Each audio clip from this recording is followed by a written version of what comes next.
mardi 21 janvier 2020 à Conakry. Bonsoir à toutes, bonsoir à tous et bienvenue dans ce journal. Au sommaire, des dégâts importants, une capitale partiellement paralysée et des scènes de violence par endroits. C'est le bilan de cette nouvelle journée de contestation appelée par les leaders du FNDC qui la jugent satisfaisante. Nous avons fait un constat sur la plupart des axes routiers de la capitale. Vous aurez des échos dans ce journal. Tenues de camouflage et fusils semi-automatiques étaient de sortie lundi à Richmond, la capitale de l'État américain de Virginie, où plusieurs milliers de personnes ont manifesté sans incident pour le droit à détenir des armes. C'est tout pour les titres. Bienvenue dans ce journal.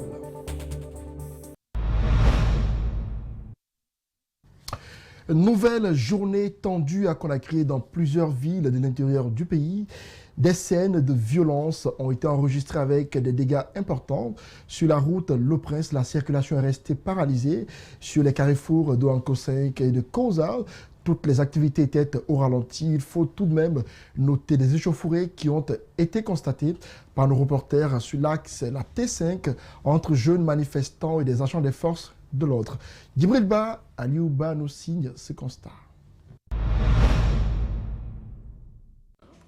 L'appel à manifester du FNDC avec une résistance active et permanente a fait ses impacts sur les lieux réputés chauds de l'axe. La vie est arrêtée à Anko 5. Quelques rares marchands qui sont visibles attendent impatiemment des clients. À Koza, les différents coins du lieu présentent une paralysie. Quelques habitants font un bilan de la situation. Vous voyez que toutes les boutiques sont pratiquement fermées. Il n'y a que les femmes vendeuses et quelques taximètres qui sont là, qui sont en train de rouler. Mais c'est pour aussi des besoins qui... Depuis que je suis là, je n'ai pas constaté un incident. Vous voyez, les taxis-motards sont là. Vous voyez certaines personnes s'évacuent à leurs affaires. Et la circulation est un peu morose. Pas d'incident entre policiers et manifestants, pas de barricades ni de brûlures de pneus. Dans ces deux localités, les policiers déployés pour la circonstance veillent au grain. Quand nous ne sommes pas agressés par les forces de l'ordre, nous aussi, on n'est pas là pour répliquer. Donc, quand on est agressé, c'est là où les gens se sentent en légitime défense pour eux aussi pour commencer à répliquer. Toutefois, la situation est restée tendue sur la T5. Des manifestants sont pourchassés par des corps habillés. Quelquefois, ils échangent des jets de pierre et de gaz lacrymogènes.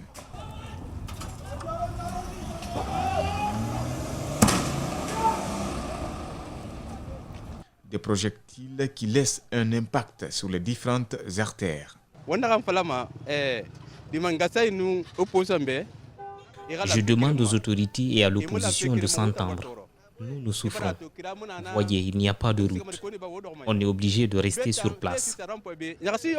Cette crise sociopolitique se traduit par l'opposition du FNDC à tout projet qui accompagnerait un troisième mandat pour le président Condé.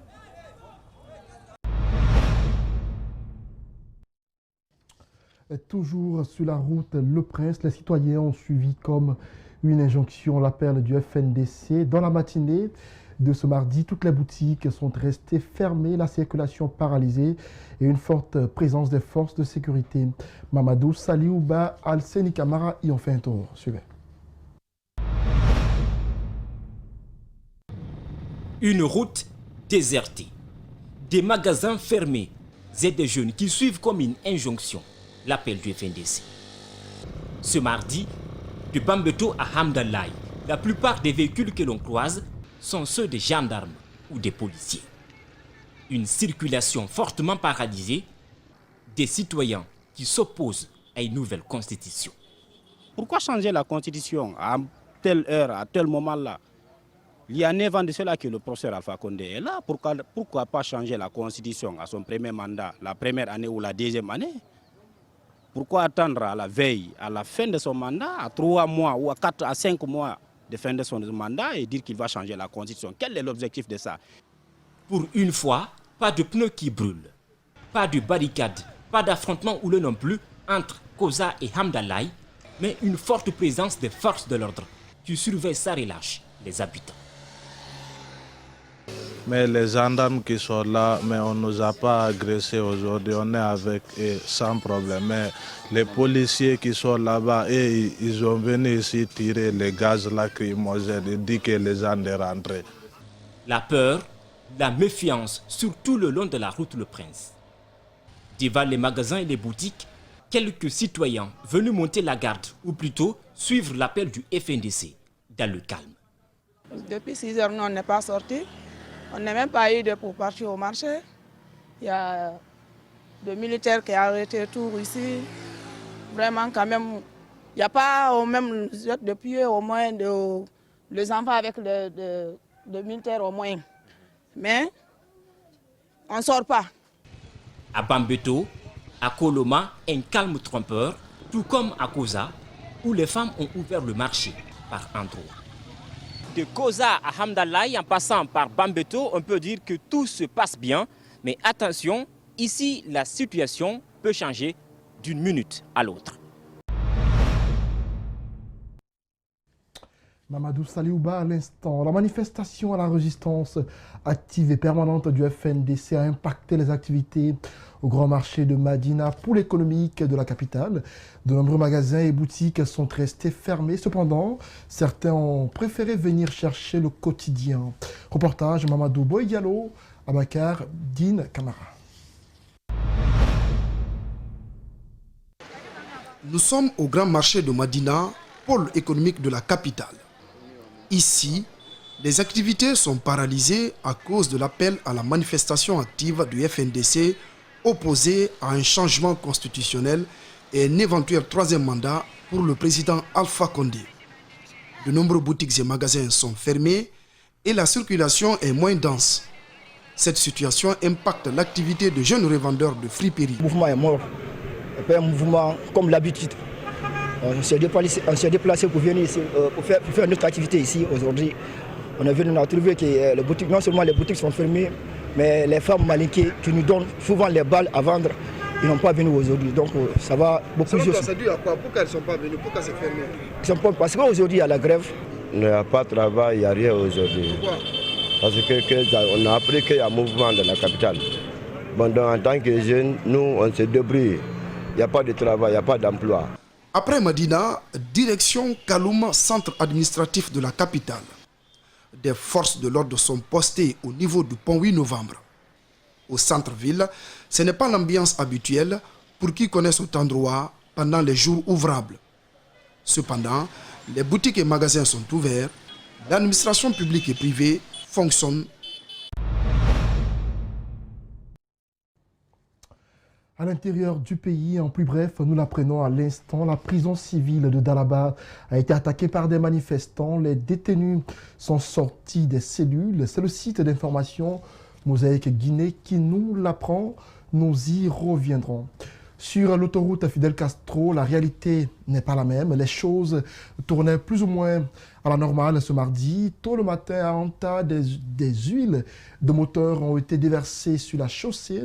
Mohamed Valek Touré, Ibrahima Souri Kamara y ont fait un tour. Voici leur constat. Boutiques et magasins fermés par des commerçants par peur de subir la colère de certains jeunes. Sur l'autoroute Fidel Castro, quelques rares véhicules et motos circulent. Les citoyens rencontrés s'inquiètent pour cette autre journée qui vient ralentir toute leur activité. Regardez, il y a la circulation, mais tout est fermé dans les boutiques. Toutes les boutiques sont fermées, on sent même l'atmosphère. Nous, tous les jours, c'est les mêmes problèmes. Donc, essayons réellement de chercher à respecter la loi pour une première fois. Donc, c'est ça le vrai du problème. Cette grève de solidarité lancée par l'Union syndicale des travailleurs de Guinée pour exiger la libération des enseignants détenus a eu des effets. Pas de violence enregistrée. Des unités mixtes, police et gendarmerie sont déployées à tous les carrefours et veillent aux grains. Quand il y a grève, il n'y a pas beaucoup de personnes qui sortent, qui viennent acheter avec nous ici. C'est difficile de sortir. S'il y a grève comme ça, là, ça va mettre le pays toujours en retard. La Guinée a besoin d'aujourd'hui d'évoluer. On n'a pas besoin tout le temps, il faut qu'il y ait de morts, il faut que les gens viennent intervenir entre nous. Vraiment, ce que je parle en tant que Guinéen, que le président Alpha Condé essaie de revoir la situation là. Les routes de Conakry, habituées à une intense circulation avec de fréquents embouteillages, sont restées désertes en cette journée du mardi. Certaines banques de la place sont restées fermées. Les citoyens rencontrés demandent des parties prenantes, syndicats et gouvernements de privilégier le dialogue pour le retour de la paix en Guinée. Ce qu'on peut dire à l'État guinéen, d'abord, c'est de penser au cri de cœur des Guinéens. Ce pays-là, on a besoin aujourd'hui de l'apaisement. On a besoin que l'État comprenne qu'on ne peut pas continuer comme ça. Cette autre paralysie de la capitale intervient suite à l'arrestation de quelques enseignants qui seraient injustement interpellés selon le secrétaire général du SLEG, version Aboubakar Souma.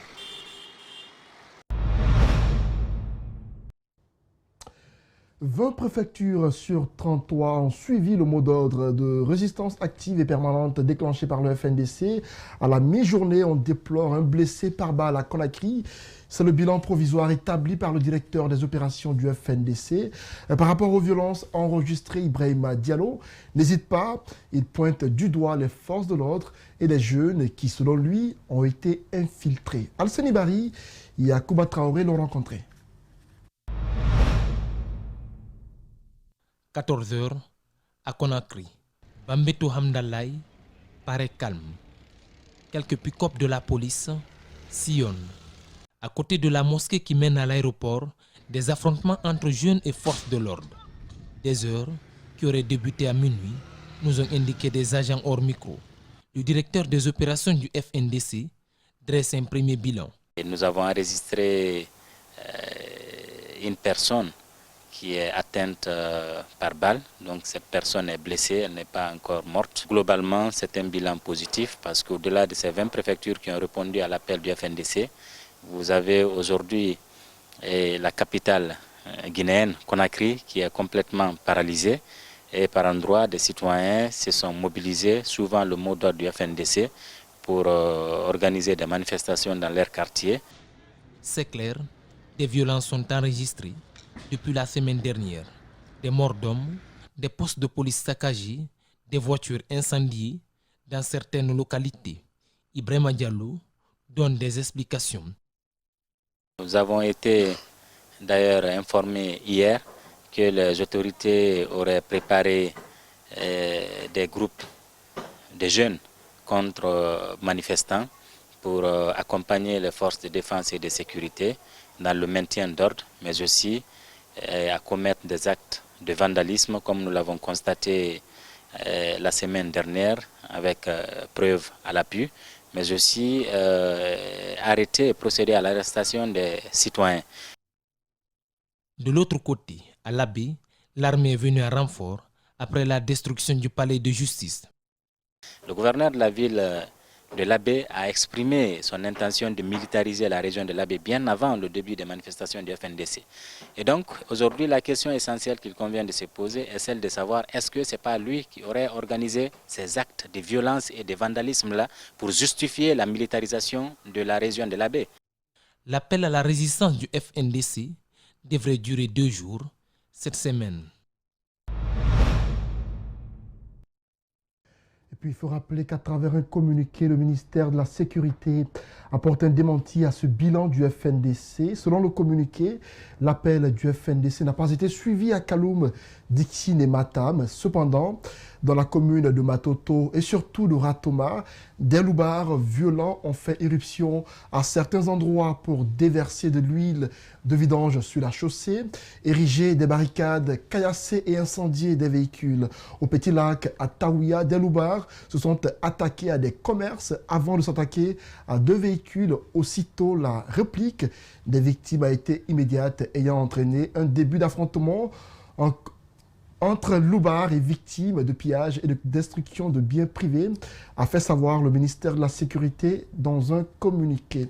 Autre information, cette fois de nos confrères du site Guinée Matin, policier a été battu et poignardé à Wanidara par des manifestants. Il s'agit du brigadier Moussa Bangoura de la CMIS numéro 4 de Anta. Il aurait été amené à l'hôpital militaire du camp Samori. Son état serait critique de sources policières selon le site guinématin.com.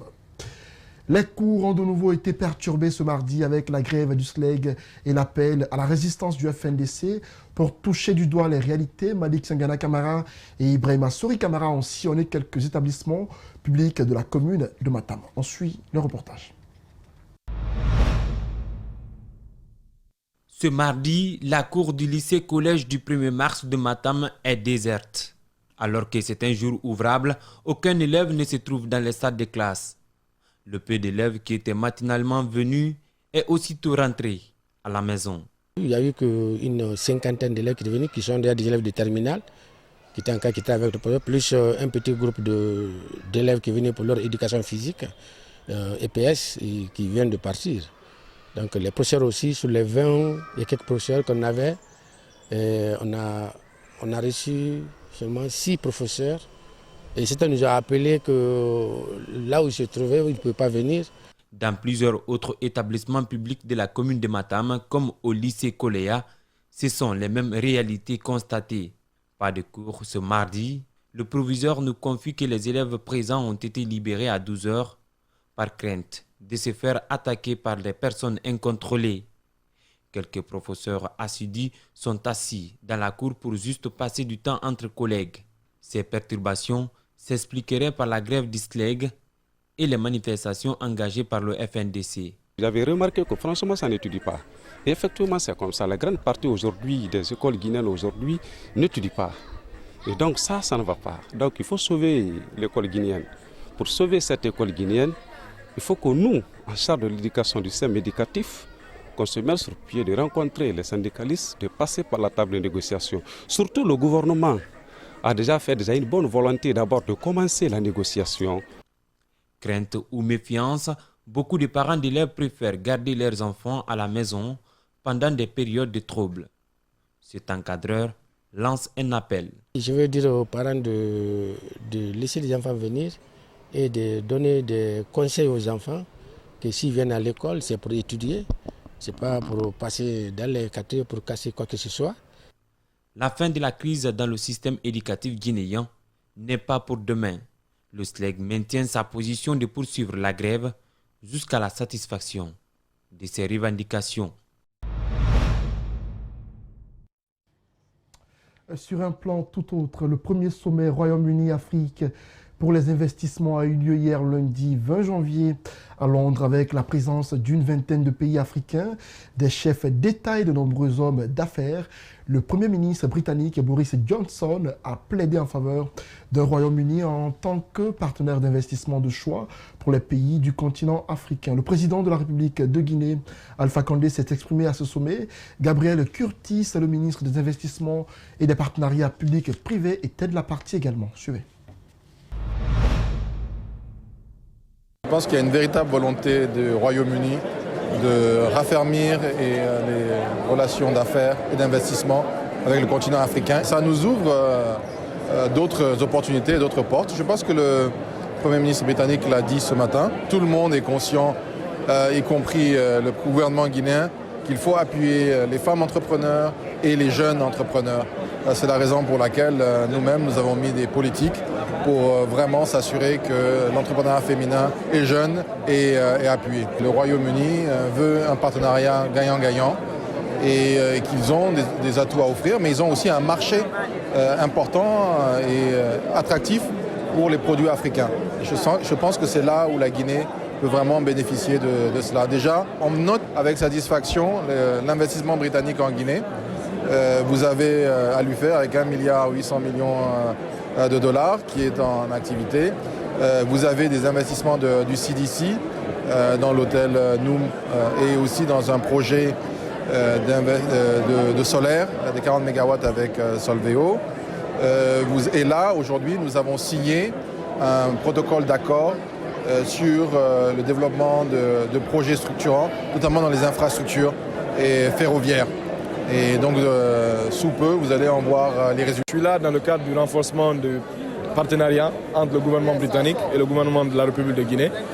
Du coup, c'est un sommet, c'est la première fois qu'il y a un tel sommet, UK-Afrique, pour renforcer la coopération et tout ce qui pourrait en suivre en ce qui concerne les investissements Le Royaume-Uni veut réellement capitaliser sur les opportunités en Afrique et se placer dans la liste des partenaires, pas seulement des plus grands partenaires en ce qui concerne les investissements, mais aussi des partenaires responsables. On a eu plus de 2000 personnes qui ont participé, toutes les catégories confondues, à peu près 20 chefs d'État africains, le cabinet du Premier ministre britannique, ainsi de suite, et les acteurs du secteur privé, tous ici pour un même objectif, celui de renouer ce qu'il pourrait avoir comme coopération, mais aussi travailler sur tout ce qu'il pourrait avoir comme aspect de financement des projets des petites et moyennes entreprises et en grosso modo contribuer au développement des nations respectives.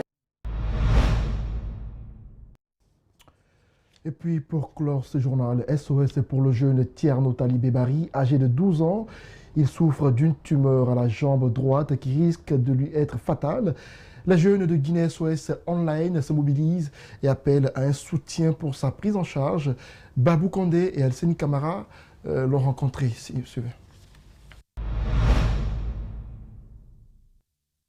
Tierno Talibé Bari et sa sœur vivent ici à Koza dans Ratoma.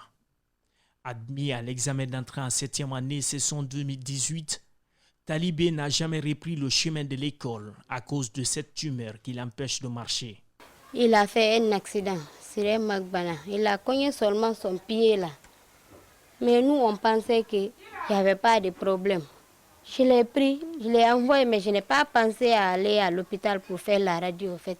Je l'ai envoyé à l'indigénat. On a attaché dans quelques mois. Je vois l'évolution. Je ne vois pas la diminution.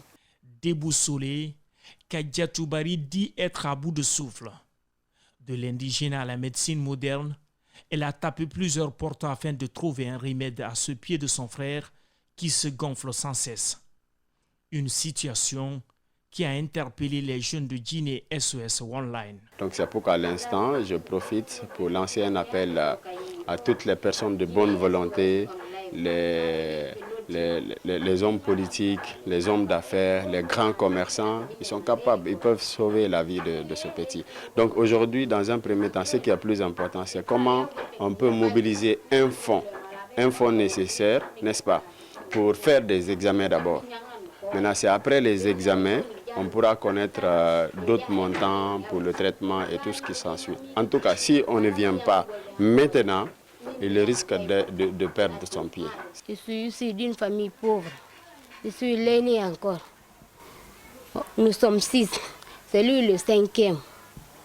Maintenant, on demande tout un chacun de nous aider pour le traitement de mon jeune frère. En plus de sa jambe qui risque d'être amputée, si rien n'est fait, le jeune Tierno Talibé court aussi un grand danger. Voilà donc le jeune Tierno Talibé Bari a besoin de vous. Faites parler vos cœurs. Voilà ainsi prend fin ce journal réalisé par toute l'équipe de la rédaction politique et celle technique d'Espace TV. Merci à ceux qui l'ont suivi à 22h. Vous avez rendez-vous avec Moussa Moïsila pour la grande édition d'information. Au revoir.